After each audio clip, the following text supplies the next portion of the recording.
Buenas tardes, mi nombre es Pablo Javier Hernández López, mi número de carnet es 2018-025-96. Vamos a empezar por la determinación de la prestación. Como bien sabemos, esta se divide en tres obligaciones, las cuales son la obligación genérica, la obligación alternativa y la obligación facultativa. La obligación genérica está regulada en los artículos 1321 y 1322. Esta obligación se distingue de las demás ya que va a ser a la hora del cumplimiento del contrato que el deudor va a hacer el pago por medio de alguna o algunas cosas de determinado género. ¿Qué es un género? El género podemos decir que es un objeto en sí, en general, no es en su especificación ni nada que ver, es un objeto en general. Por ejemplo, este marcador, podemos saber que es un marcador solo con verlo, porque estamos hablando en su generalidad, pero no estamos dando sus especificaciones, como lo es eh, su color, eh, su tipo de punta, así que ese es el objeto en sí. ¿Cuáles son sus características? Las características más importantes de la obligación genérica es que uno, no necesariamente van a recaer sobre bienes fungibles.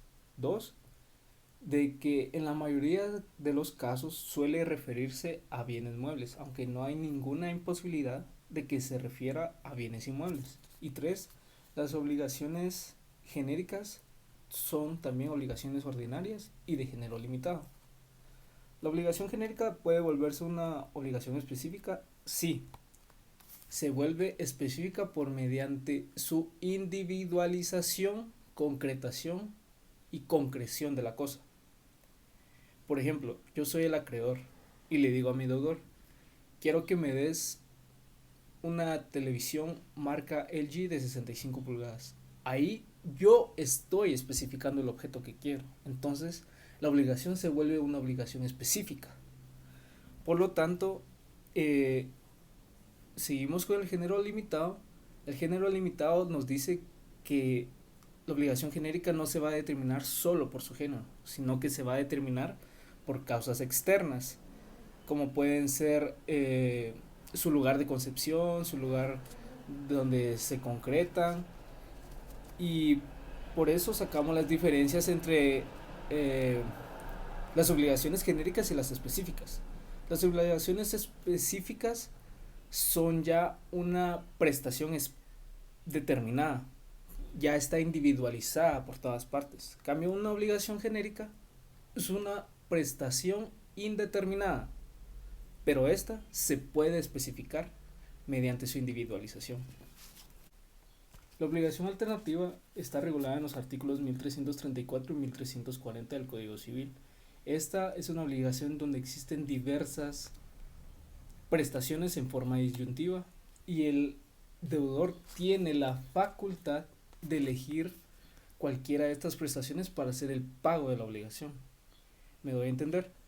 Digamos, yo soy el deudor. Un acreedor me da tres posibilidades para hacer el pago de la obligación. Cabe recalcar que si yo pago una de estas tres posibilidades, yo voy a quedar libre de la obligación. Entonces, por ende, la obligación se extingue.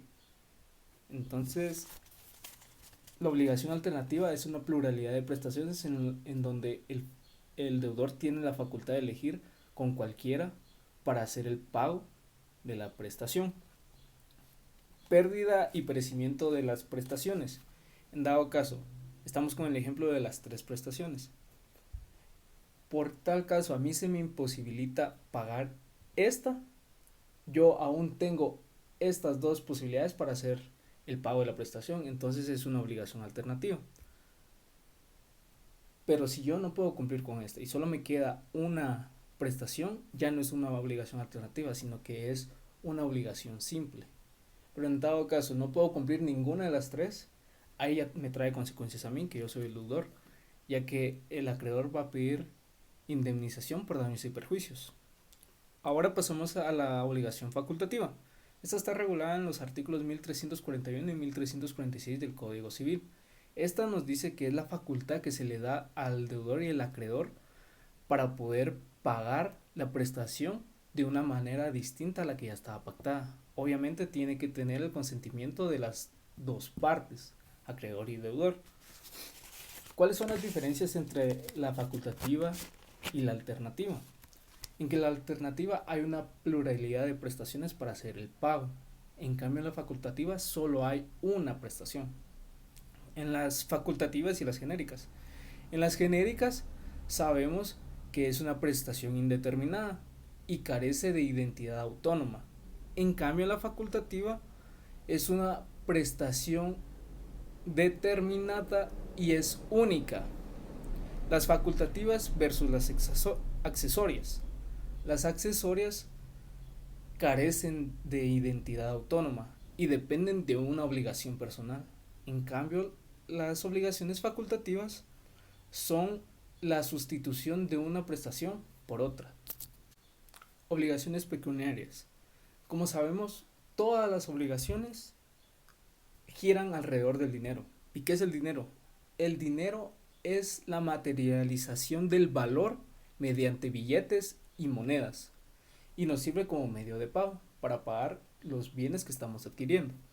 ¿Cuáles son sus funciones más importantes? Está uno de intercambio, porque yo voy a adquirir bienes y voy a procurar servicios. Dos, como medida de valor para saber cuál es el precio de las cosas. Y tres, como medida de pago para yo hacer el pago de los bienes que estoy adquiriendo. Las deudas del dinero. Como bien sabemos, en todas las relaciones contractuales va a haber por objeto una suma de dinero o una suma económica. Y de estas se deslingan dos posibilidades, lo que es las deudas por suma de dinero y las deudas de valor. Las deudas de suma de dinero es donde el deudor no va a hacer el pago de un objeto, sino que va a pagar un valor económico, una cantidad de dinero. En cambio, en las deudas de valor es cuando yo voy a hacer el pago sobre un daño que yo le hice a una persona en su patrimonio o propiedad. Por eso es que se le llama también una deuda indemnizatoria, porque yo estoy perjudicando a una persona, entonces yo tengo que pagar sobre el valor de lo que yo he perjudicado. De esto nos pasamos a las alteraciones de la moneda. Esto está regulado en los artículos 1395 del Código Civil, en los que nos dice que se debe pagar el valor nominal de la moneda y no transitorio. Por ejemplo, yo soy el deudor en este caso, pero yo hice un contrato con un acreedor hace un año, en donde nuestro quetzal estaba como normalmente ha estado en estos años, de 7.71 el cambio. Yo le tengo que pagar a él 50,000 quetzales, pero al pasar el año el quetzal se devaluó. Entonces esta circunstancia me favorece a mí porque me va a hacer más fácil para encontrar esos 50,000 quetzales. Por eso se dice que se debe pagar el valor nominal y no el de tránsito. Entonces se debe pagar lo que ya estaba pactado en el contrato, que son los 50,000 quetzales. No importa si se devaluó o si subió de precio. El pago de las deudas pecuniarias. De estas salen dos situaciones: el pago mediante moneda extranjera y el pago mediante títulos de crédito.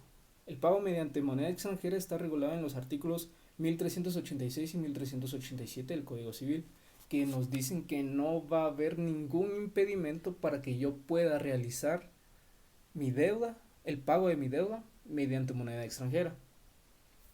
Obviamente debe estar pactado en el contrato y debe tener la, la resolución de las dos partes. Tienen que estar de acuerdo para poder recibir ese pago. Y los pagos mediante título de crédito son cuando yo voy a realizar el pago de mi prestación mediante cheques, pagarés, letras de cambio, etc. Obviamente aquí no extinguí mi deuda. Se va a extinguir la deuda hasta cuando se haga el cobro efectivo de estos documentos. Solo hasta ahí se va a terminar la obligación. Deudas por intereses. De estos nos referimos a dos: intereses legales e intereses convencionales. Los intereses legales están regulados en el artículo 1947 del Código Civil. Estos nos dicen que son aquellos que están pactados en ley, los que tienen tipicidad. Obviamente, los bancos van a dar las tasas de intereses que van a regir en todo el país.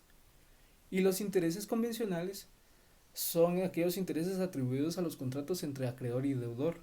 Obviamente deben seguir los parámetros de la ley para que esto no surja en un abuso o que haya delito entre el acreedor. ¿Cuál es el anatocismo? El anatocismo es la actividad de pagar interés sobre otros intereses, con el fin de capitalizarlos. En materia civil está prohibido, según el artículo 1949 del Código Civil, pero en materia mercantil sí se puede dar. El cumplimiento de la obligación. El cumplimiento de la obligación se basa en el pago. ¿Y qué es el pago? El pago es el acto jurídico con voluntad del deudor para hacer el pago de la deuda y por ende extinguir la obligación. ¿Cuáles son los sujetos de pago? Los sujetos de pago, como bien sabemos, hay dos importantes. El sujeto activo, que es el acreedor, y sujeto pasivo, es el deudor. Pero de estos se van a deslingar 4 sujetos más. En lo que tenemos el pago realizado por un tercero. El tercero es una persona ajena a la prestación que tiene la intención de pagar la deuda que tiene en esta prestación. Esto quiere decir que sí se puede realizar este pago, pero tiene que tener el consentimiento del acreedor. El acreedor tiene que estar conforme a recibir ese pago, según el artículo 1382 del Código Civil. Después tenemos el pago realizado al acreedor aparente. Esta es una medida de seguridad que tiene el deudor para poder hacer el pago al acreedor legítimo. Si el acreedor no es el legítimo, esto no se puede realizar, ya que es el que tiene que estar pactado en el contrato. Es la persona que está en el contrato. Y si no es así, no se puede realizar según el artículo 1389 del Código Civil. Pago por cuenta bancaria. Es el método más utilizado actualmente, ya que es una forma en donde ambas partes se sienten más cómodas para realizar el cumplimiento de la obligación. Porque el banco va a servir como persona jurídica en donde ella va a recibir el cobro de la prestación y esta le va a trasladar a la cuenta de la otra persona el pago de la prestación o bien entregarle el dinero. El pago por tarjeta de crédito. Este es lo más común que pasa en la mayoría de los casos en todo el mundo, en donde yo soy el dueño de la tarjeta y yo voy a comprar, ¿qué les digo? Comida, pero no llevo efectivo. Entonces yo voy a hacer el pago mediante mi tarjeta de crédito. Entonces ellos me van a debitar sacando el total de la deuda. Los requisitos. Estos se dividen en dos, en la integridad del pago y la identidad del pago. Integridad del pago. Se debe pagar en su totalidad todo lo que se pactó en el contrato, según el artículo 1320 del Código Civil. Identidad del pago. Todo lo que yo prometí se debe cumplir. Artículo 1321 del Código Civil. Momento temporal y lugar de la obligación. Esto es muy sencillo, ya que nos van a dar una fecha y un lugar específico en donde se va a cumplir la obligación. Entonces, ahí nos estamos dando cuenta de que nos van a dar el tiempo estipulado, el plazo y el lugar en donde nosotros vamos a realizar la obligación. Si esto no se da así, puede haber consecuencias para el deudor, ya que el acreedor puede empezar un juicio en contra de nuestra o bien pedir indemnización por daños y perjuicios. La prueba de pago. Esto es muy importante porque siempre se debe acreditar la realización del pago de la obligación por medio de documentos en donde nosotros podemos exigir, según el artículo 1390, las pruebas de que realizamos el pago. Y estas se se prueban mediante los documentos bien famosos que conocemos todos, los cuales son los recibos y las facturas. La imputación de pagos. Esta imputación de pagos nos dice que es una serie de deudas que tiene un deudor a favor de un acreedor. Entonces, estas obligaciones, estas deudas deben ser homogéneas, deben ser similares. Entonces, el deudor debe señalar cuáles de las deudas o cuál de las deudas va a pagar primero. Por relación o por lógica, va a pagar la más antigua. Subrogados del cumplimiento. Los subrogados del cumplimiento significa que la obligación se va a finalizar de una forma distinta a la que ya estaba pactada en el contrato, obviamente con el consentimiento de las partes. De esta se desliga tres situaciones: la consignación, la dación y la cesión de bienes. La consignación es un medio para facilitarle al deudor hacer el pago de su obligación mediante intervención de un juez competente. ¿Cuáles son sus características? Ese procedimiento requiere intervención judicial. Es una situación en donde el procedimiento debe ser voluntario, ya que si no lo hace él, el juez no va a tener conocimiento de la situación que está pasando el deudor para que no puede realizar el pago de su prestación. Y por ende, se va a extinguir la obligación por medio de la aceptación de la obligación, en este caso de la prestación que está dando el deudor, por medio de la aceptación del juez. La dación. Esta se basa por medio de un pago distinto a lo que ya estaba pactado desde un principio en el contrato. ¿Cuáles son sus requisitos? Que el deudor realice una prestación distinta. El segundo requisito nos dice que debe haber una aceptación del acreedor para que estos tengan un acuerdo y se pueda aceptar esa prestación. Y por ende también se va a provocar la extinción de la obligación. La cesión de bienes. Esta se da cuando al deudor se le imposibilita poder pagar la obligación. Entonces, él lo que va a hacer es que va a entregar los pocos bienes que le quedan a los acreedores para que estos dispongan de ellos. Pueden disponer a venderlos, alquilarlos y de ahí sacar todo el valor económico para ver si se puede saldar la obligación. Esto está regulado en los artículos 1416 y 1422 del Código Civil. El incumplimiento de la obligación. Su definición es sencilla, ya que es la insatisfacción de los intereses del acreedor en donde el deudor va a infringir y se va a desviar de los parámetros establecidos en la obligación. ¿Cuáles son sus efectos?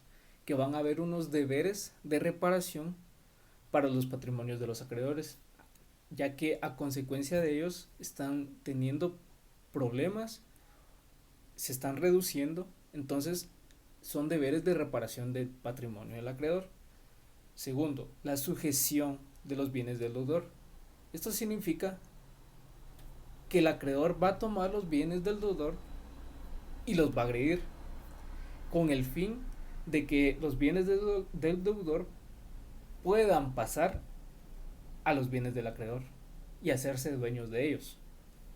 Otros es la creación de bienes de reparación para el patrimonio de los acreedores que están sufriendo una reducción en su patrimonio. ¿Cuáles son las clases de incumplimiento? Tenemos mora, incumplimiento definitivo y prestación defectuosa. La mora es la consecuencia que tiene el deudor de hacer el pago retrasado. Entonces, este pago tiene una mora, pero aún así se puede pagar. Es posible su pago, ya que así vamos a satisfacer los intereses del acreedor. En este sentido, la mora está regulada en el artículo 1428 al 1432 del Código Civil. ¿Cuáles son sus efectos? Que van a provocar indemnización de daños y perjuicios a favor del acreedor. Y también vamos a tener la permanencia obligatoria, que esto significa que los deberes de prestación se van a transformar en los deberes de reparación de daños y perjuicios. Ahora pasamos al incumplimiento de la obligación.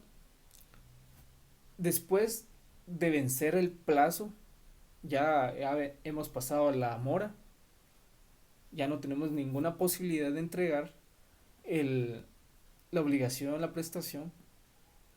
Todavía se verá si es posible o no es posible la entrega de esta obligación, ya que se dará a beneficio de la duda por parte del acreedor, aunque si se realiza esta obligación va a ser inútil porque ya no va a tener ninguna validez, ya que incumplió con el plazo estipulado y con lo que ya estaba pactado en el contrato. La prestación de defectuosa. Esta prestación es muy interesante, ya que se trata en donde el acreedor no va a estar de acuerdo con la prestación que le están dando, porque él ve que esa prestación tiene defectos, está defectuosa.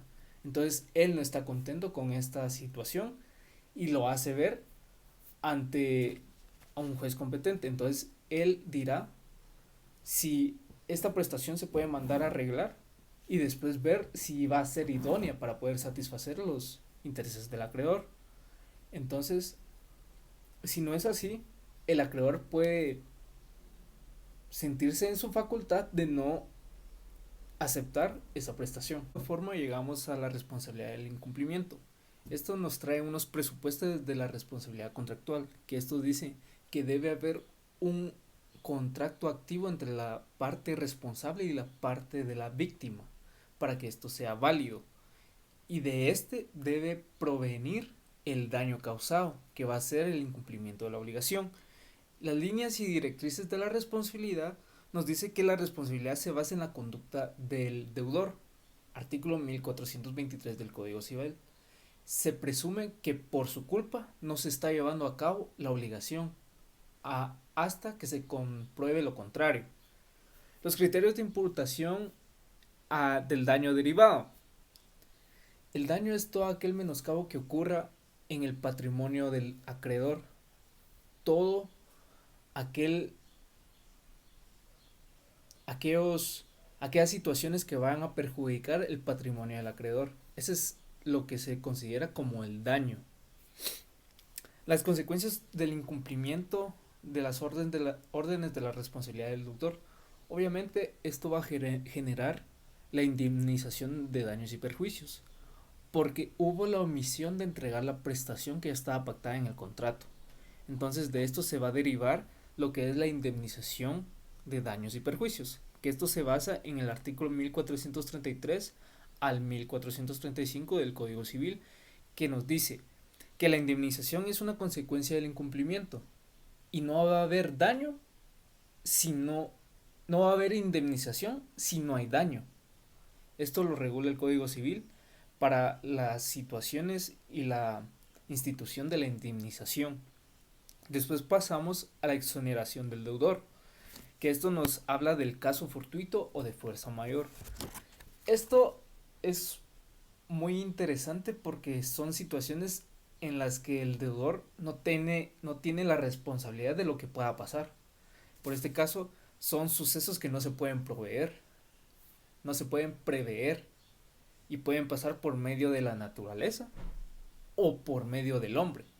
En este caso, las diferencias de caso fortuito es que proviene de la naturaleza, en cambio de la fuerza mayor proviene de la persona por situaciones que ella va a utilizar para que no se pueda cumplir la obligación. ¿Y cuál es el efecto? Que el deudor no incurre en responsabilidad y se va a extinguir la obligación por medio de esta situación del caso fortuito o fuerza mayor, según el artículo 1426 del Código Civil. Después venimos a la falta de cooperación del acreedor. Como bien sabemos, en todas las relaciones contractuales, ambas partes tienen que cooperar para que se lleve a cabo la obligación. Pero en esta situación el acreedor no va a apoyar. Esto significa que él va a obstaculizar el cumplimiento de la obligación. Entonces, esto puede traer consecuencias para el acreedor, ya que puede hacer que el deudor se exonere del cumplimiento y el acreedor se quede sin nada, porque él fue el que obstaculizó el cumplimiento de la obligación. La responsabilidad del deudor se genera por el incumplimiento de la obligación mediante la conducta y la responsabilidad del dolo. El obligado comparte de manera diferente a la buena fe, se comporta de manera diferente, y esto quiere decir que ocasiona daños al acreedor. Los pactos sobre la responsabilidad, autonomía privada y riesgo de cumplimiento. Reduce la cuantía de la responsabilidad que agrava sobre el deudor. ¿Y cuáles son las cláusulas de exoneración de responsabilidad del deudor? Es un convenio que va a haber entre el acreedor y el deudor para que se le exonere a él de la responsabilidad total por el incumplimiento de la obligación. Las cláusulas de limitación dice que no se va a exonerar completamente a él de toda la responsabilidad, sino que se le va a limitar la responsabilidad que él tiene en esta situación. Las cláusulas de agravación, estas por algunos motivos van a surgir agravantes en la responsabilidad, entonces esto va a generar más consecuencias para el deudor. Y la cláusula penal le queda a disposición del juez disponer de que se lleve a juicio el incumplimiento del señalado o en este caso el deudor. Defensa de crédito. De esta proviene la protección al crédito y los medios de defensa, que se van a dividir en dos: la tutela preventiva y la tutela defensiva. En la preventiva dice que va a existir un peligro de insatisfacción de la obligación.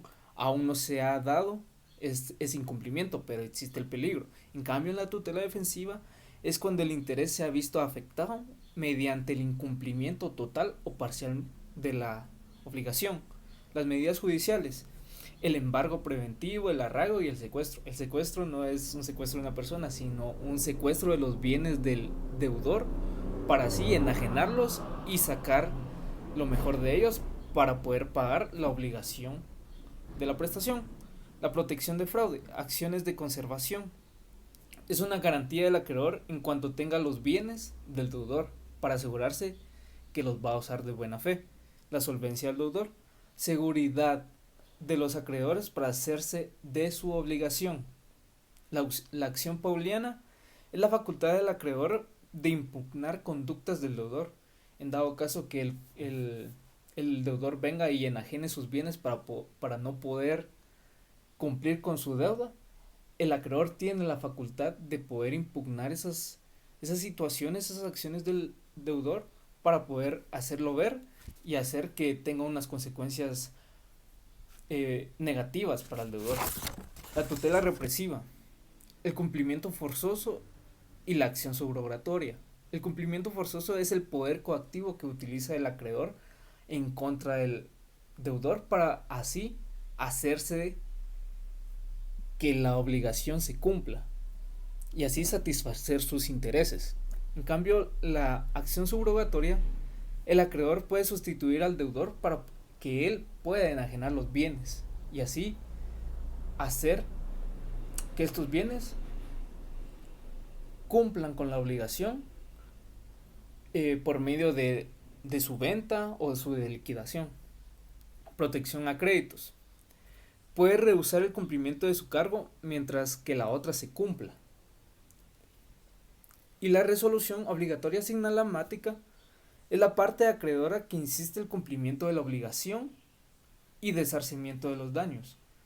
Esto para que así el acreedor pueda tener en fin la satisfacción de la obligación que esto se ha habido afectado en estas situaciones.